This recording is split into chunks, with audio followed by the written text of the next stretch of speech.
말씀이신 그리스도님 찬미 받으소서. 말씀이신 그리스도님 찬미 받으소서.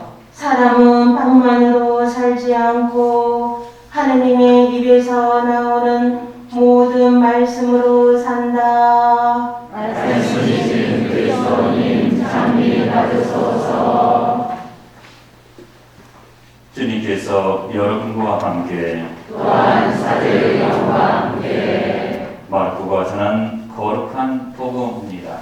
주님 영광 받으소서.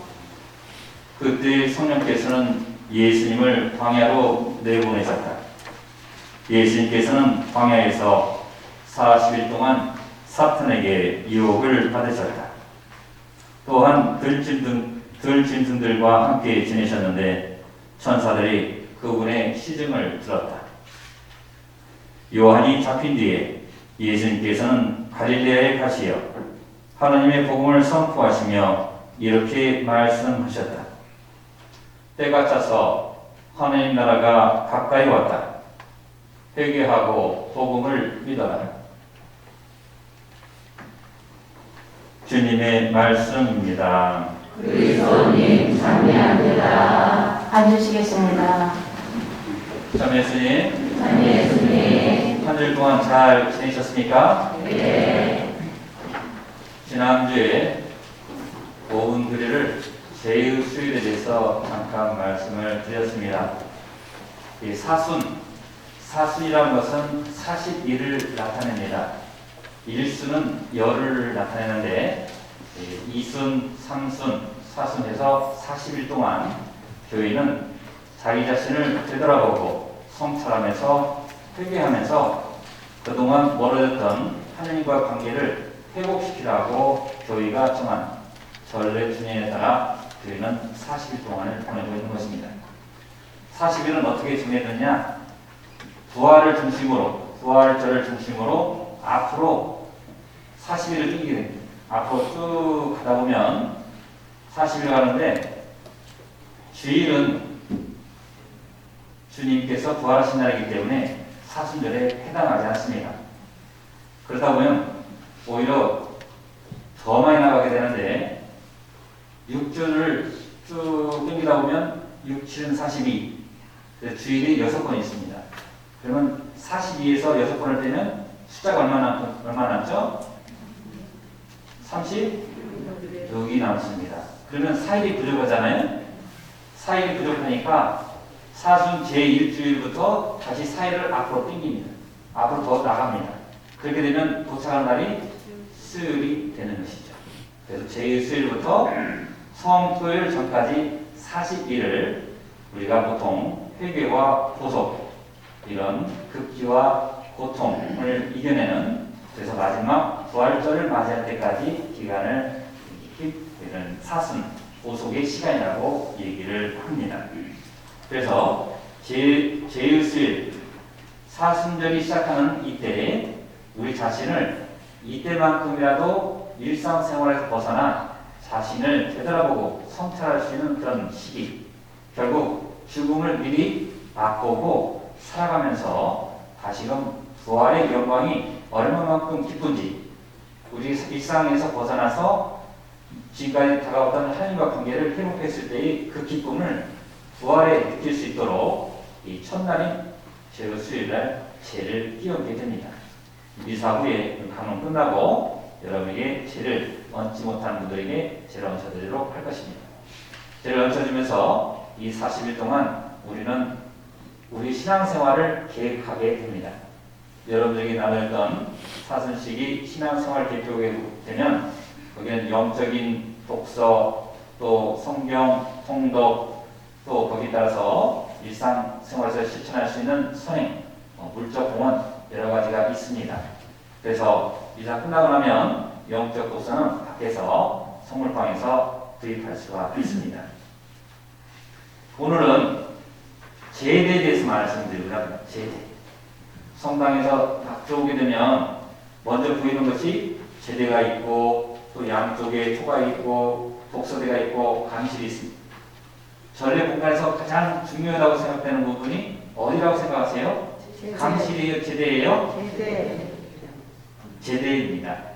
그럼 제대가 무슨 뜻인데 우리가 중요하게 믿으냐?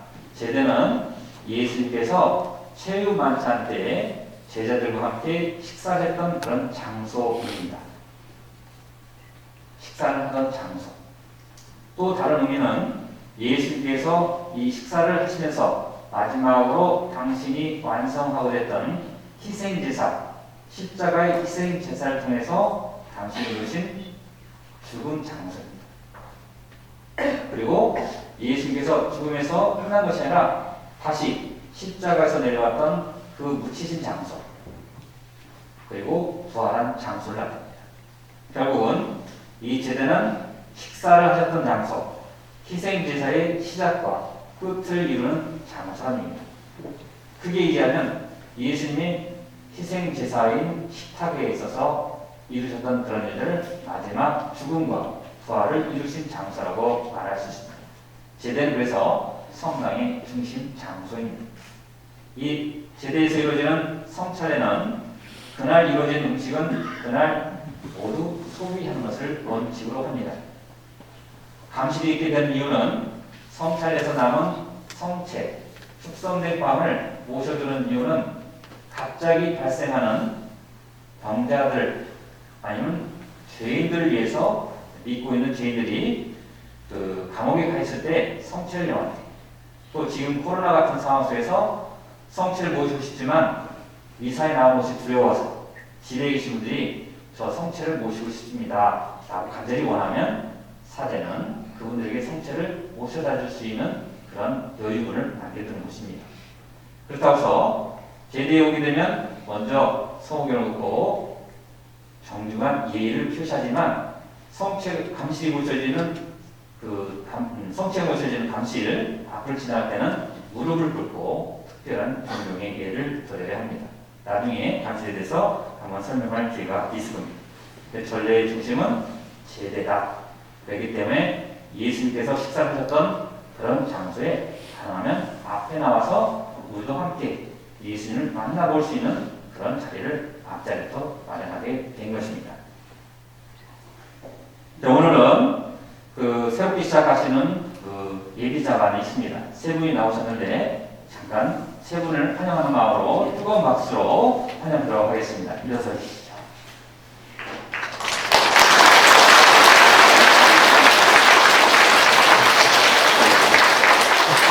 다른 분은 오늘 미리 이사 오신 분도 계시고 해서 이제 가셨지만 끊임없는 관심을 가지시고 다음 주에도 9시 40분에 있게 됩니다. 얼굴 잘 보시고 처분이요? 하지 마시고 야, 이 시작하시는 우리 자매님이시구나 해서 다독여 주시고 이사도 하고 따뜻한 마음으로 안겨주시면 좋겠습니다. 오늘 새로 나오신 분 계실까요? 한번 손 들어보시죠. 네, 집에 계시다고요? 집에서 열심히 또 통화방송을 보시는 분도 계실 거라고 생각합니다.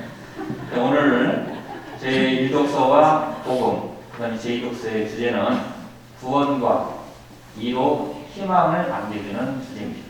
구원과 이로 그리고 희망을 안겨줍니다. 제1독서에서는 창세기에 있었던 그런 노아 방주 이후의 사건을 우리에게 알려주고 있습니다. 홍수라는 것은 그동안 하나님께서 아름다운 세상을 만드셨는데 이런 아름다운 세상만 아니라 거기에 생명을 주셨어요. 그런 생명을 모두리 그리고 세상을 모두리 파괴하셨습니다. 그리고 하나님께서 후회하셨다. 근데 후회하신 하나님께서 우리가 인간처럼 후회하신 게 아니라 다시 한번 기회를 우리 주시는 겁니다. 그래서 노아의 방주 속에 8명만 또 의로운 사람들 8명만 노아의 방주에 선택받은 사람으로 받아들입니다. 그 새롭게 홍수가 끝나고 새로운 사람들, 이 사람들을 이제 무지개를 보여주면서 계약을 맺게 됩니다. 그 계약은 지금까지 있었던 예전의 선조들과는 달리 우리 인류에게는 더 많은 은총을 베풀어 주겠다.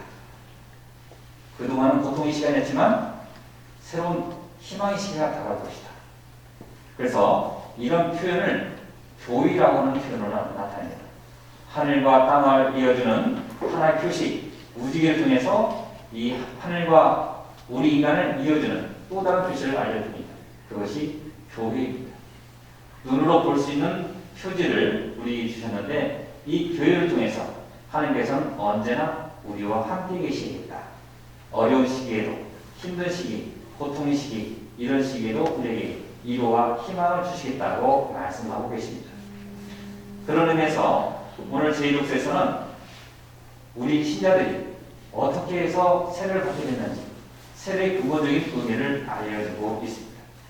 세례라고 하는 것은 성부와 성자와 성령의 이름으로 하나님의 자녀가 되었고, 이 하나님의 자녀가 된 것은 이전에 지었던 모든 죄를 씻어버리고 이제 노아의 방주에서 살아남은 사람처럼 의로운 사람으로 살아가기를 우리에게 알려주고 있는 것입니다.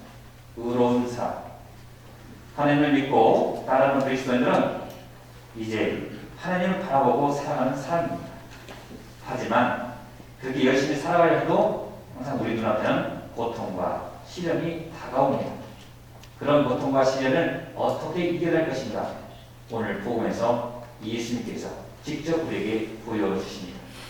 성령이 끌려서 광야로 나가셨던 예수님께서는 사탄의 유혹을 받으시고 40일 동안 밤낮을 가리지 않고 유혹을 받으셨습니다. 그런 예수님께서 힘들고 고통의 상징했던 광야를 이제 생명과 위로와 희망의 광야로 우리에게 알려주셨던 것입니다. 거기에는 당신 혼자만의 힘으로 의지로 이루신 것이 아니라 바로 성령이 항상 계셨던 것입니다. 우리들 안에 살아가면서 사랑이 없다면 우리가 하는 일은 아무런 의미가 없습니다. 우리들 안에는 신앙으로 이루어진 사랑과 또 희망이 있기 때문에 이 자리에 있는 것입니다. 어떻게 보면 홍수, 광야는 우리에게도 끊이지 않는 삶의 고통이고 시련입니다. 이런 질곡의 삶에서 예수님께서 광야에서 생명의 광야로, 죽음에서 생명으로 일으키셨다면 이제 우리는 마지막으로 무지개를 바라볼 수 있습니다. 예수님께서 사탄의 유혹을 이기고 광야에서 우리에게 다가오신 것처럼 우리에게는 희망의 메시지, 바로 무지개가 우리에게 남아있는 것입니다. 그 무지개는 이 교회를 통해서 열심히 살아가고 이웃에게 사랑을 실천하면서 그동안 소홀했던 믿음을 새롭게 할 때 우리에게 희망이 다가온 것입니다. 코로나 시대에 우리는 힘듭니다. 힘들지 않은 삶은 아무도 없습니다. 이럴 때일수록 우리가 소홀했던 신앙, 또 이웃과의 관계를 더욱더 열심히 하기 위해서는 자주 사랑의 메시지를 보내고 서로 격려하고 또 소홀했던 믿음을 더 열심히 하기 위해서는 신앙의 끈으로 우리를 묶어놔야 합니다. 마주볼 때 우리는 하나님의 얼굴을 마주볼 수 있다고 얘기합니다. 마주오지 않으면 서로를 잊어버리고 맙니다. 이럴 때일수록 주님께서 우리에게 주신 그런 희망의 메시지를 간직하면서 한 주간을 열심히 살아가도록 합시다. 무지개가 여러분에게 펼쳐지고 그날이 다가올 것입니다. 희망은 멀지 않고 이 날은 지나갈 것입니다. 아멘. 아멘.